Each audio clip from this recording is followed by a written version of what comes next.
So this is going to end up being topic 11 part B.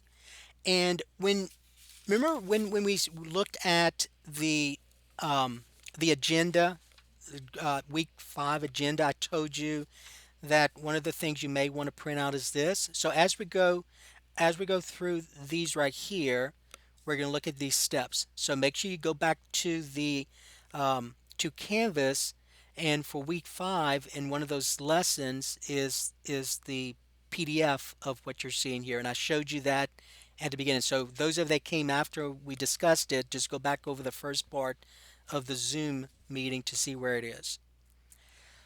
Okay, now before we can solve a system, let's talk about what a system is. So a system of equations, and in this course, we look at the easy kinds. And so the easy kind is where you have two linear equations. Now remember last week I asked you to graph a linear equation and we used a slope. Remember all that? That's why. Because we're getting to a point where some of the topics we're going to talk about involves lines, and you need to know the idea of slope and intercept. So I'm going to go ahead and graph graph this system using grid paper. Now, before we do that, a system, let's talk about what a system is, and you're going to see this as you go through the lessons. A system of equations is this. It's where you have two or more. We're going to deal with two, but you can have a lot more than two.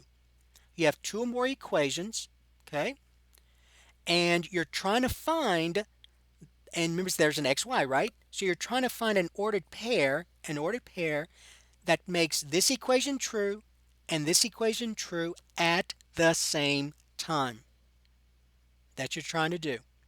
So you're trying to find a point. You're trying to find a point in the coordinate grid. You're trying to find a point in the coordinate grid that makes these two equations true at the same time. One way to solve a system is by graphing. That is the hardest though, because if you don't have grid paper, if you don't have grid paper and you're doing it by hand, you can easily mess up.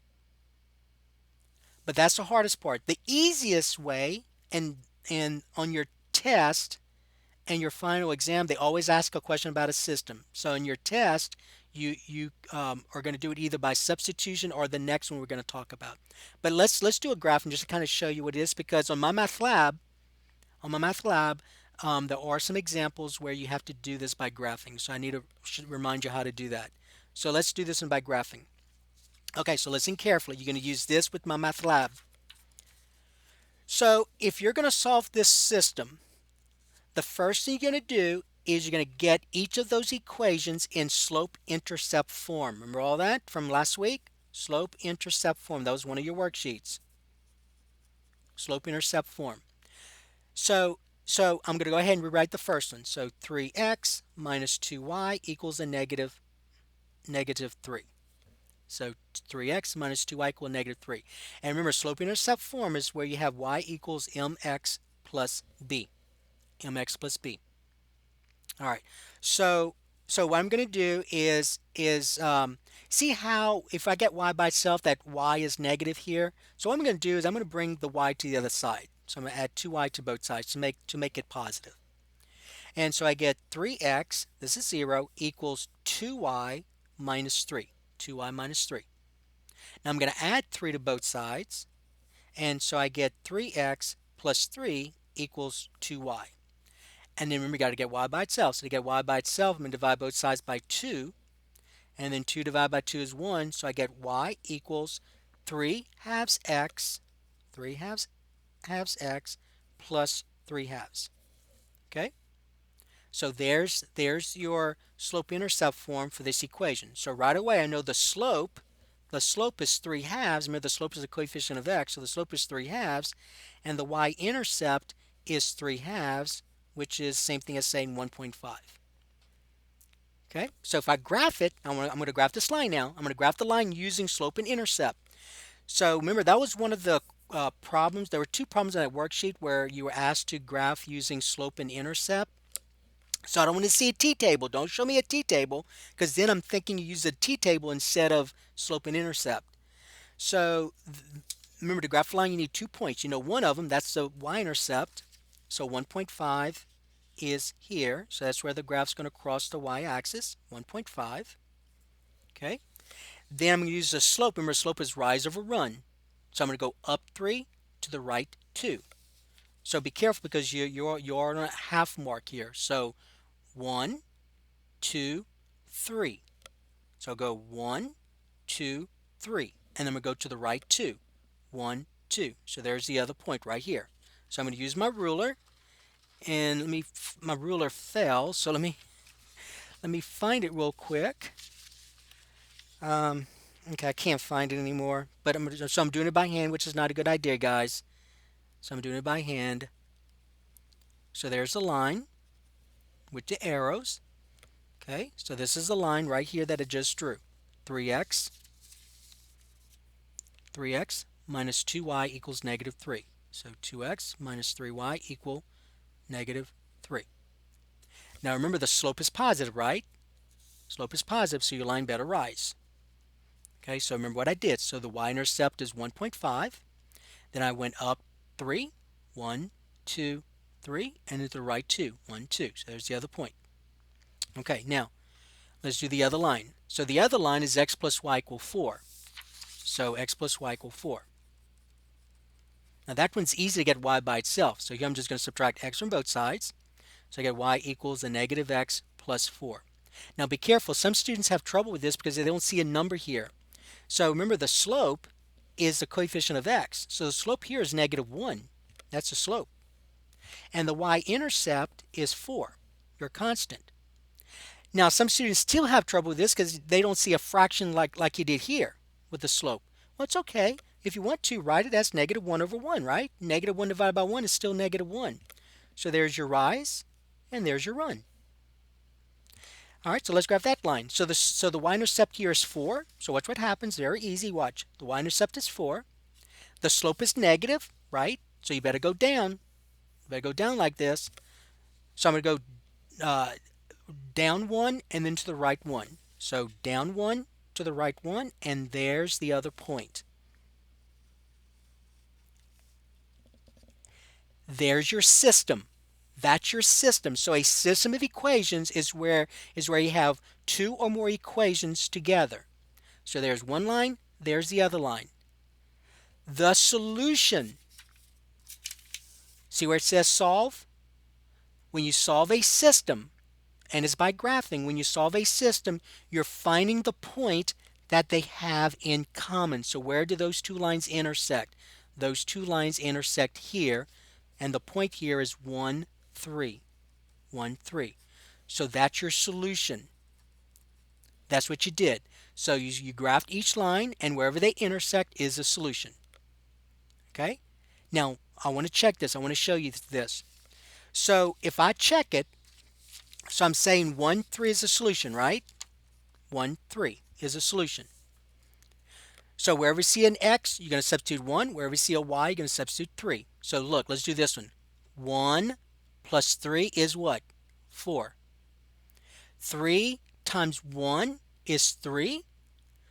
A negative 2 times 3 is a negative 6.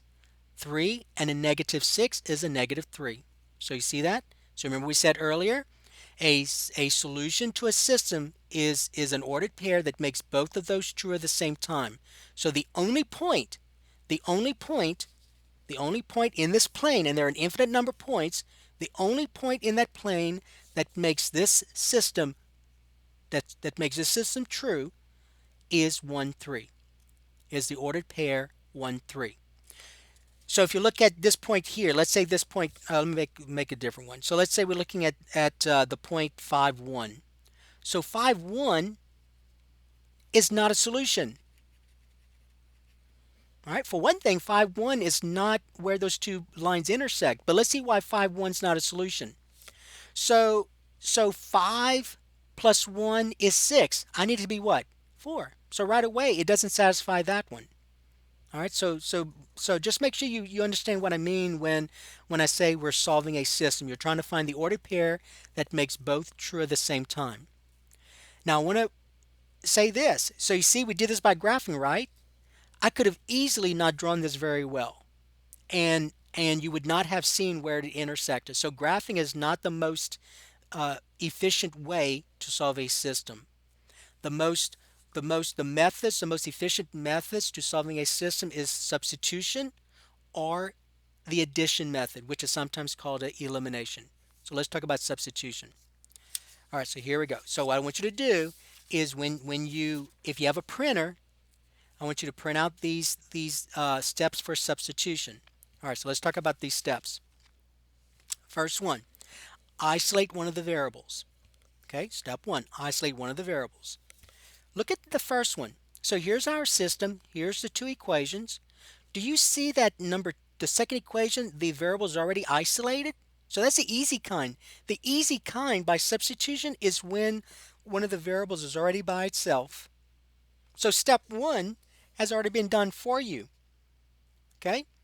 So that was step one. So step one is x equals y minus 3.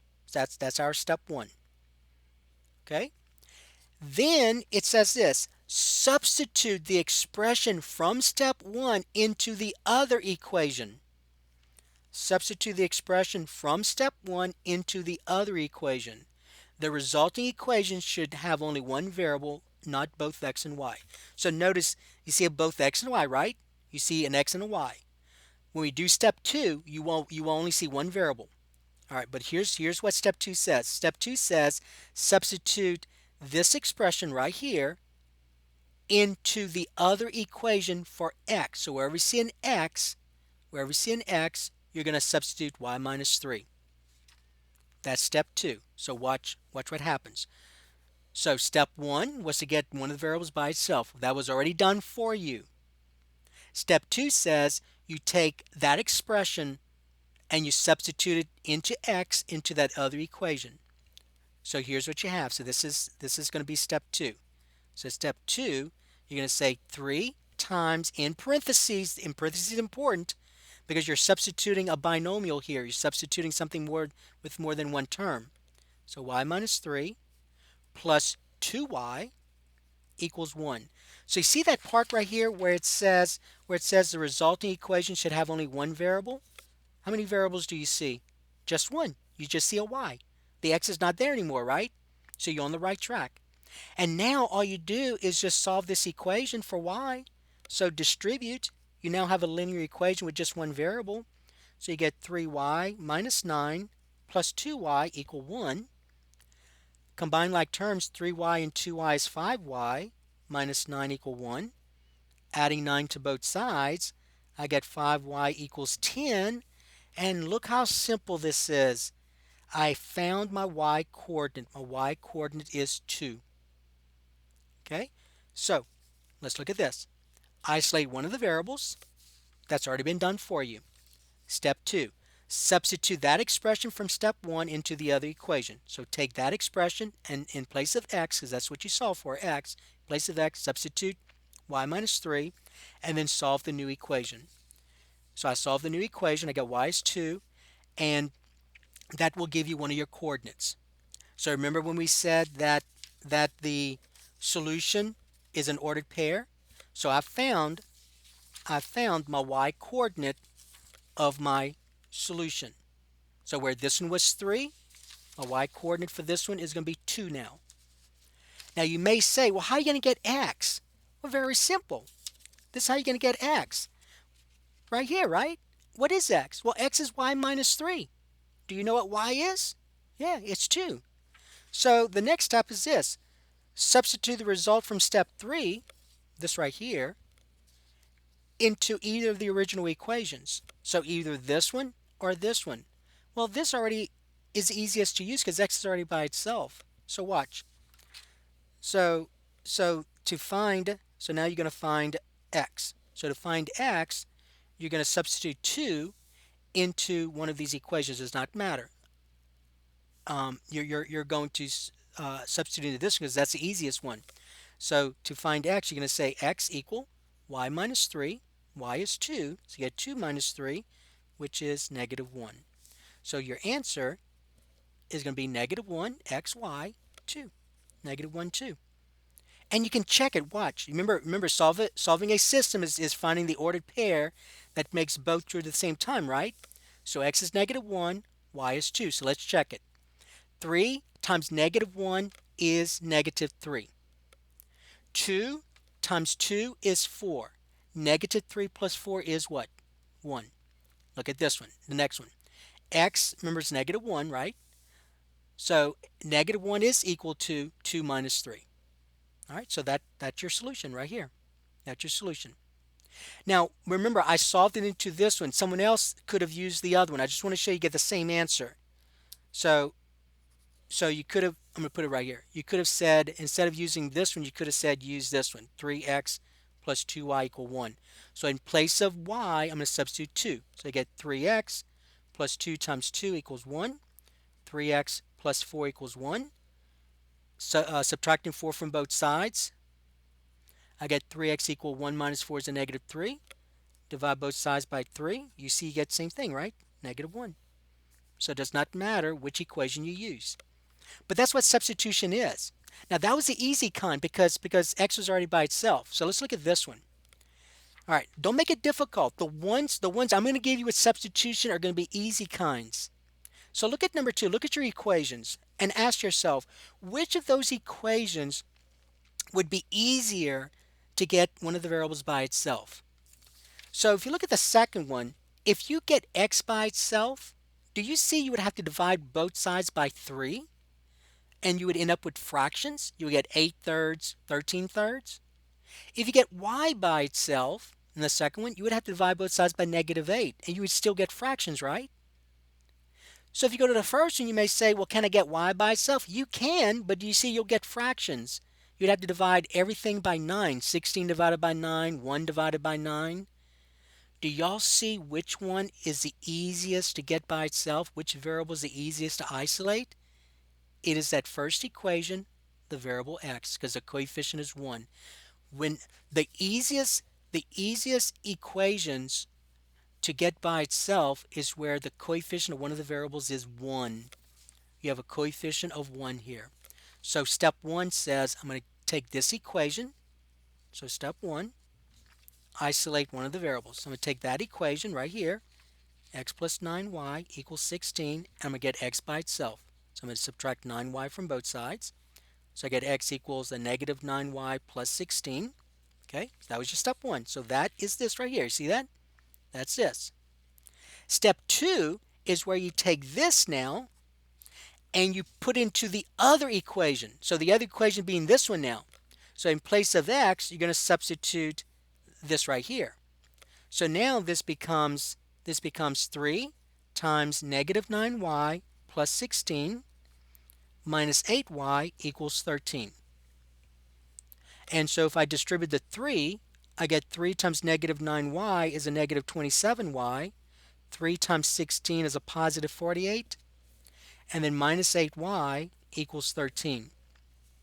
Combining like terms, a negative 27 and a negative 8 is a negative 35y plus 48 equals 13. Subtract 48 from both sides. I get negative 35y equals, and then 13 minus 48 is a negative 35. Divide both sides by negative 35. I found my y coordinate of my solution. My y coordinate of the solution is a positive 1. Once you find your y coordinate, what else do you got to do now? You got to find the other coordinate, right? So you got to find the other x coordinate. So to find x, remember to find x, you substitute the result into one of the other equations. But I want to just show you something. If you did step 1 correct, you had no errors, then all you got to do, see x is already by itself, right? All you have to do is take that point right here, that number, and substitute into what you got for step 1.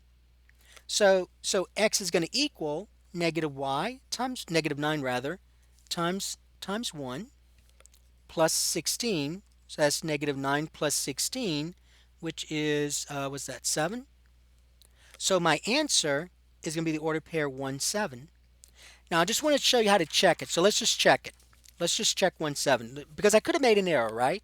I could have made an error. So let me just show you how to check it. Because on a worksheet you have time to do that. So always go back to the original. So I'm going back to the original equation, the original system. So I want to see if this right here makes both true at the same time, because it's supposed to, because I found the solution, so it better. So we're going to check it. X plus 9y equals 16. 3x minus 8y equals 13. And so wherever I see an x, I'm going to substitute 1. Wherever I see a y, I'm going to substitute 7. So let's do the first one. X is 1, so 1 plus 9 times y is 7. And I want to see if that's going to equal 16. Well, 1 plus 9 times 7 is 63, right? And so is that equal to, did I write this right? I think I may have made a mistake somewhere. It is possible. Um, so 1 plus 63 is not 16. So I think I made a mistake. See, I always check because I think I made a mistake. So let me see where the mistake was. So you see I made a mistake possibly. So I got x by itself, negative 9 plus 16. Um, let's see. Let's do this again. So x equals negative 9y plus 16. So that part's right. I didn't have an issue there. Then we took this, plugging it back into this, right? So I get 3 times negative 9y plus 16 minus 8y equals 13. Okay. So 3 times negative y is negative 27y. 16 times 3 is 48. So that's not an issue. So 13. So then I subtract 48 from both sides. So I get 1. So I'm not sure what my problem is. Um, huh. So I got 1, 7, right?